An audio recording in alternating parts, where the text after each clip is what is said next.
Presidente Lula chega a Hiroshima, no Japão, para participar da cúpula do G7. Tenente-Coronel Mauro Cid fica em silêncio em depoimento sobre suposta fraude em cartões de vacina. E você vai ver também. Petrobras vai recorrer por poço de petróleo na foz do Amazonas indeferido pelo IBAMA. Desemprego dispara no Brasil e atinge mais de 9 milhões de pessoas no primeiro trimestre do ano. Montana se torna o primeiro estado norte-americano a banir o aplicativo chinês TikTok. Bíblia hebraica é comprada por 190 milhões de reais e se torna o manuscrito mais valioso do mundo. Agora no Jornal das 18h30. Olá, boa noite. São 18h33 pelo horário de Brasília. Boa noite. Você acompanha agora as principais notícias do Brasil e do mundo desta quinta-feira. O presidente Lula chegou hoje a Hiroshima, no Japão, onde participará da cúpula do G7, o grupo dos países mais ricos do mundo. O petista foi convidado pelo primeiro-ministro japonês Fumio Kishida e terá pelo menos 7 encontros bilaterais no país. Após 27 horas de viagem, Lula desembarcou em Hiroshima, no Japão, para participar da cúpula estendida do G7. Grupo que reúne 7 das 10 principais economias do mundo. Durante a cúpula, os líderes discutirão temas como a guerra na Ucrânia, a dinâmica inflacionária nas principais economias do mundo, maneiras de enfrentar as vulnerabilidades dos países de baixa e média renda e formas de acelerar ações voltadas à mudança do clima e à transição energética. Lula deve participar de 3 sessões de debate. 2 serão realizadas no período da tarde no sábado e 1 na manhã de domingo. Ainda no domingo, o presidente visitará o Parque Memorial da Paz de Hiroshima para prestar homenagem às vítimas do ataque nuclear da cidade durante a Segunda Guerra Mundial. Também estão marcadas agendas com o presidente da Indonésia e com os primeiros ministros da Índia e do Japão, o anfitrião Fumio Kishida. Os encontros devem abordar os diferentes temas da agenda internacional. A segurança foi reforçada do lado de fora do Riga Royal Hotel em Hiroshima, onde os líderes se reunirão nos próximos 3 dias. O ex-ajudante de ordens de Jair Bolsonaro, o tenente-coronel Mauro Cid, voltou a ficar em silêncio durante o depoimento à Polícia Federal na tarde de hoje.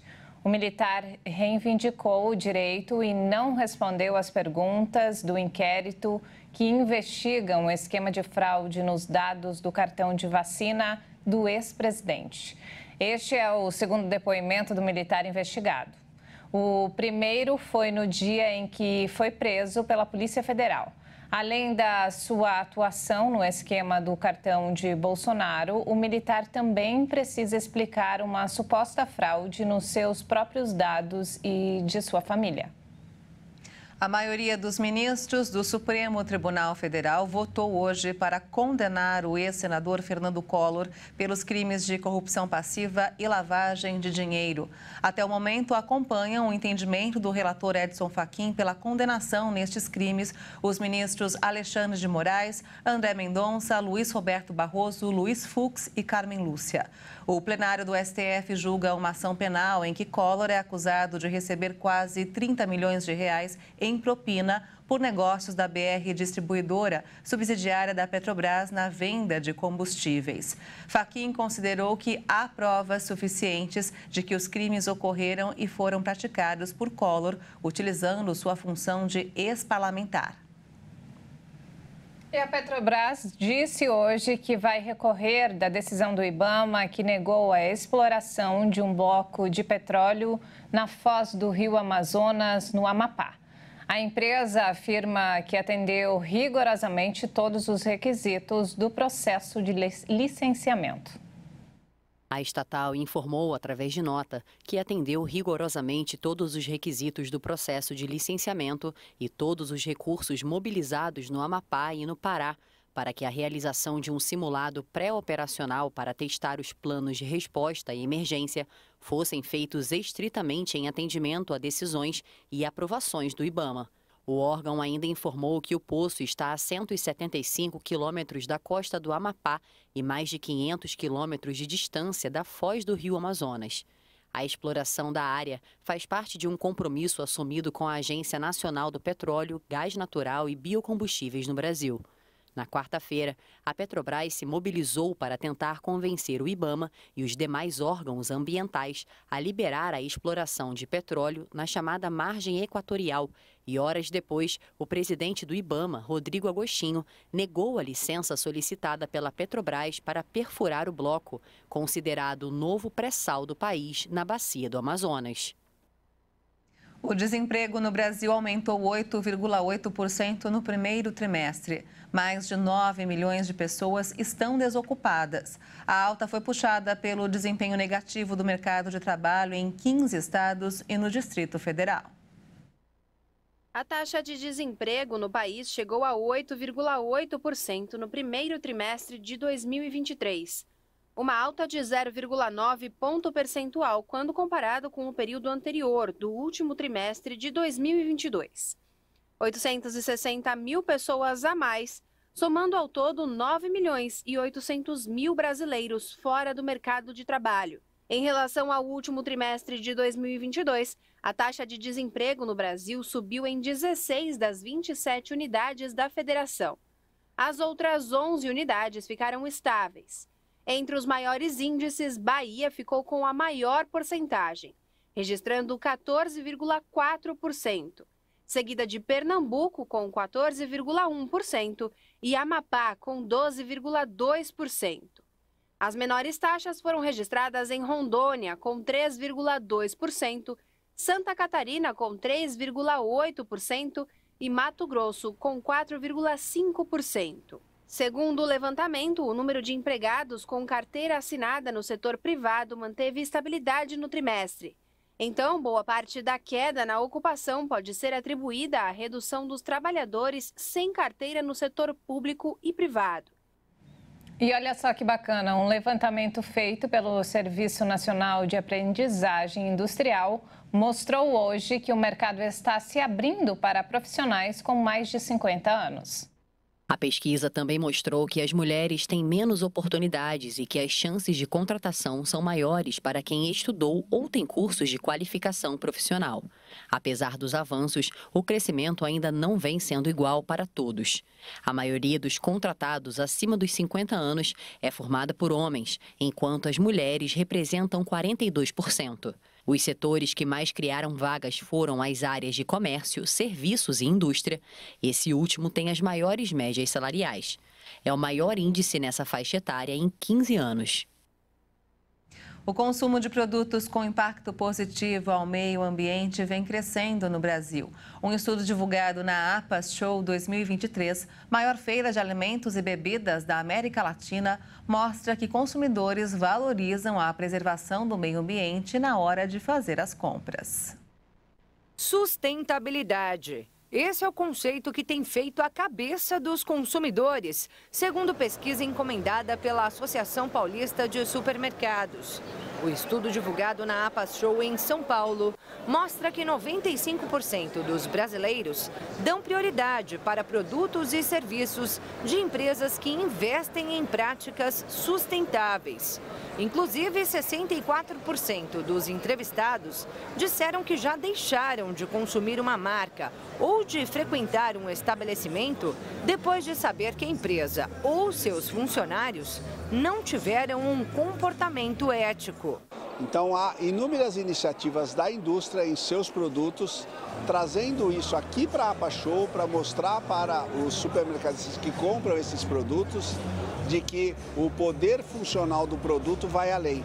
Vai nessa área da ética também, de como é feito ele, de qual é a origem do produto, se há crianças trabalhando para a produção daquele produto. Então, é um todo. As atitudes que a empresa tem com os seus funcionários e com os seus consumidores. O estudo também destaca a transformação nos hábitos alimentares da população do país. Hoje, 53% procuram manter uma alimentação saudável em boa parte das refeições. Isso já vinha acontecendo, foi acelerado após a pandemia, por conta de que as pessoas, passando a pandemia, saíram das suas casas e querem viver mais a vida.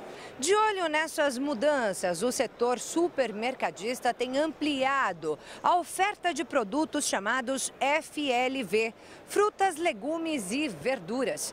Por isso, a APAShow esse ano trouxe um setor exclusivo, totalmente dedicado a esse tema. A diretora de marketing desta importadora de frutas garante que nos últimos anos o interesse dos brasileiros por esses produtos aumentou bastante. Nós trazemos frutas hoje de mais de 24 países, são mais de 80 fornecedores ao redor do mundo, incluindo a Marlene, que é um fornecedor de maçãs da Itália, fica na região de sul de Tirol, e eles têm diversas variedades de maçã, incluindo a maçã Yellow, que é a maçã amarela, que está fazendo um super sucesso. A gente está sempre realizando ações em supermercados de degustação e o pessoal adora, o pessoal curte muito as tâmaras, as maçãs, então tem crescido muito a importação desse tipo de produto, sim. Além dos alimentos naturais, 15% dos entrevistados da pesquisa da APAS disseram ainda que preferem os orgânicos, veganos, proteicos, produtos que se concentram em empórios e academias. Mas, segundo a Associação Paulista de Supermercados, o setor também tem se movimentado para atender essa demanda. Os grandes conseguem já fazer isso, tem uma área especializada para desenvolvimento disso, estão acompanhando essa evolução. E o papel da APAShow é trazer isso para uma gama de supermercadistas maior, porque o consumidor que ele atende está buscando isso. Veja a seguir. Em crise, Marisa anuncia o fechamento de 91 lojas no Brasil. E ainda, Bíblia hebraica é comprada por 190 milhões de reais e se torna o manuscrito mais valioso do mundo. Nós voltamos em instantes, até já.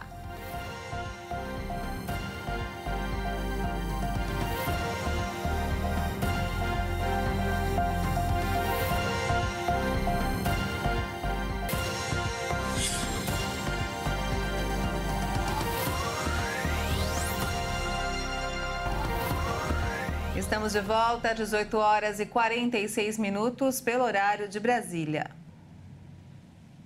Atacarejo sofre com excesso de novas lojas e deflação, especialmente no Rio de Janeiro e em São Paulo. A repórter Maria Clara Leite tem mais informações.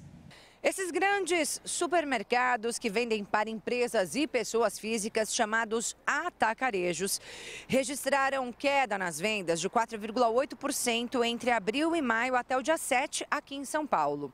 Lá no Rio de Janeiro, o recuo foi de 5% no mesmo período.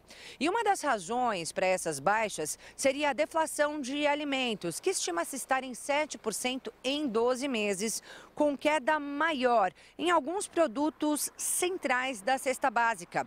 Como explica esse economista com quem eu conversei. Veja.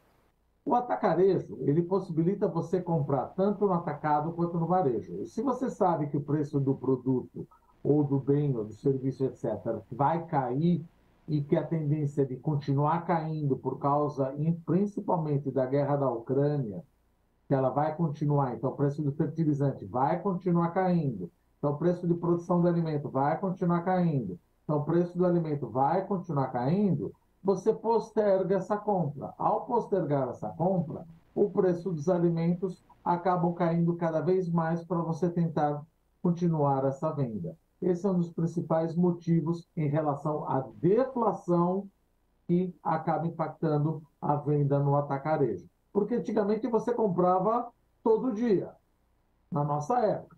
Hoje, se você está vendo que a inflação, ao invés de aumentar de alimentos, vai cair, você posterga 1, 2, 3, 4, 7, um mês a sua compra para tentar comprar mais barato lá na frente. Então, esse é um dos principais motivos que o atacarejo acaba sendo prejudicado, mas a população acaba sendo beneficiada com preço mais baixo por causa do preço dos alimentos sendo mais baixo. É isso aí. E a concorrência entre lojas das próprias atacadistas seria aí outra razão para a queda nas vendas dos atacarejos. Hoje, no Brasil, há mais de 2.000 estabelecimentos com esse perfil.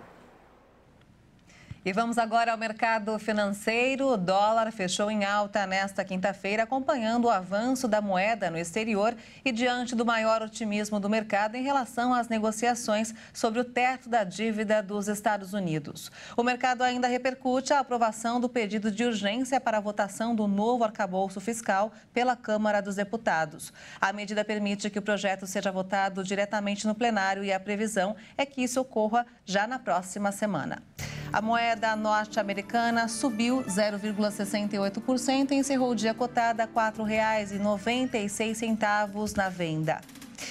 E a rede varejista Marisa anunciou o fechamento de mais de 90 lojas até junho deste ano. O plano faz parte de um movimento para tentar recuperar recursos disponíveis para investimentos e para sua operação. Essa não é a primeira ação da companhia para tentar sair de uma crise financeira que há mais de 10 anos tem impactado os seus resultados. As lojas Marisa vêm enfrentando a renúncia de 5 executivos da alta cúpula da empresa nos últimos 5 meses. Além disso, a empresa ainda manteve esforços para renegociar prazos e dívidas com fornecedores, credores e proprietários de imóveis, reduzir os seus investimentos em estoques de produtos e cortar as despesas operacionais. Com foco na classe média, a companhia apertou as margens para manter preços baixos e deixou de inovar e teve que lidar com a redução de qualidade dos produtos e a perda de poder de compra dessa fatia da população. A Marisa é uma das maiores redes de moda feminina e lingerie do Brasil, mas desde o início da década passada vive uma longa crise financeira. Uma delegação de parlamentares da União Europeia pediu ao governo brasileiro maiores garantias de sustentabilidade ambiental para desbloquear o acordo comercial do bloco com o Mercosul. O pedido foi feito durante uma visita oficial ao Brasil. A Europa necessita, para a ratificação do acordo, de um forte compromisso e mecanismos claros para garantir a sustentabilidade ambiental, disse a eurodeputada alemã Anna Cavazzini durante sua passagem por São Paulo. Essas exigências estão relacionadas em um documento adicional ao acordo apresentado recentemente pela União Europeia, que busca alinhar o tratado à legislação europeia vigente. Em linha com a preservação da Amazônia, uma lei sancionada em abril, por exemplo, proíbe importar produtos como cacau, café, madeira e soja que procedam de terras desmatadas. O descumprimento de normas europeias extremamente rígidas pode, inclusive, implicar represálias, afirmou recentemente o chanceler brasileiro Mauro Vieira. A visita de 15 parlamentares europeus, que começou no domingo em Brasília e continuou na quarta-feira em São Paulo, é parte de um esforço para aproximar posições entre os envolvidos. O objetivo é fechar o acordo concluído, mas paralisado desde 2019. Vários parlamentares estão confiantes em que o acordo, finalizado em 2019 após 20 anos de negociações, será assinado este ano, em linha com a ambição das autoridades europeias e os governos do Mercosul. E sobre o conflito no leste europeu, hoje a Ucrânia derrubou 29 dos 30 mísseis de cruzeiro que foram lançados pela Rússia. Uma pessoa morreu em Odessa. A Ucrânia anunciou nesta quinta-feira que derrubou 29 dos 30 mísseis de cruzeiro lançados pela Rússia durante a noite contra a capital e outras regiões do país, mas afirmou que uma pessoa morreu em Odessa. Apesar disso, o exército russo disse ter destruído todos os alvos dos ataques noturnos na Ucrânia em um comunicado divulgado no Telegram. A Rússia intensificou nas últimas semanas os ataques com mísseis contra a Ucrânia, que afirma estar finalizando os preparativos para iniciar uma grande contraofensiva. A administração civil e militar de Kiev destacou que os ataques russos em maio não têm precedentes pela potência, intensidade e variedade. Na cidade portuária de Odessa, no Mar Negro, uma pessoa morreu e 2 ficaram feridas quando um míssil atingiu uma infraestrutura industrial. O exército também citou ataques com mísseis na região de Vinnytsia, no centro do país. Na quarta, Moscou e Kiev concordaram em prorrogar o acordo para exportação de grãos ucranianos, um raro exemplo de cooperação durante o conflito, mas os ataques desta quinta provocaram dúvidas sobre a viabilidade do acordo. No campo diplomático, o emissário chinês Li Hui concluiu na quarta-feira uma visita de 2 dias a Kiev, que tinha como objetivo buscar uma solução política, mas sem nenhum avanço. O Conselho de Segurança da ONU vai se reunir nesta quinta para analisar a questão do conflito, um dia antes do início do encontro de cúpula dos líderes do G7 em Hiroshima. E olha só, o governador do estado norte-americano de Montana assinou a lei que proíbe a utilização e o download do TikTok. A medida vai ser um teste para o banimento nacional do aplicativo chinês. Montana se tornou na noite de quarta-feira o primeiro estado americano a banir o TikTok, por meio de uma lei que vai entrar em vigor no ano que vem, à medida em que aumenta o debate sobre o impacto e a segurança do popular aplicativo de vídeos. A proibição se converteu em lei com a assinatura do governador Greg Gianforte e vai servir como um teste legal para um banimento nacional da plataforma chinesa, que congressistas em Washington pedem cada vez mais. O banimento torna uma violação cada vez que o usuário acessar o TikTok for oferecida a ele a possibilidade de acessar ou de fazer o download do aplicativo. Cada violação vai ser punida com uma multa diária de $10.000. Apple e Google vão ter que retirar o TikTok das lojas de aplicativos. A proibição vai entrar em vigor em 2024, mas vai ser anulada se a plataforma for adquirida por uma empresa baseada em um país não designado pelos Estados Unidos como um adversário estrangeiro. E olha só, uma Bíblia hebraica com mais de 1000 anos foi vendida por 190 milhões de reais. Ela se tornou o manuscrito mais valioso do mundo e irá para um museu em Tel Aviv. A casa de leilões Sotheby's informou que o Codex Sassoon, que data do final do século IX ou início do século X, é a Bíblia hebraica mais antiga e completa já descoberta. Acho que esse é um texto fundador da civilização. É muito profundo. Acho muito difícil encontrar um livro que tenha mais influência do que a Bíblia na história da humanidade. Já pertenceu a grandes colecionadores, 2 grandes colecionadores do século XX. Certamente é possível que a Bíblia vá para uma instituição para estudos adicionais. Então acho que é uma grande possibilidade de que siga para uma instituição privada e estrangeira. A Bíblia foi comprada na quarta-feira pelo ex-diplomata americano Alfred Moses em nome de uma organização sem fins lucrativos dos Estados Unidos, que doará ao Museu Anu do Povo Judeu em Tel Aviv, em Israel. O Codex Sassoon é um dos 2 únicos códices ou manuscritos, contendo todos os 24 livros da Bíblia hebraica preservados até a Era Moderna.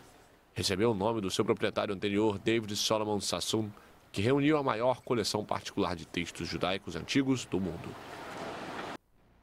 E essa edição fica por aqui. Mais informações ao longo da nossa programação. Ótima noite para você. Obrigada pela sua companhia, uma boa noite para você e até amanhã.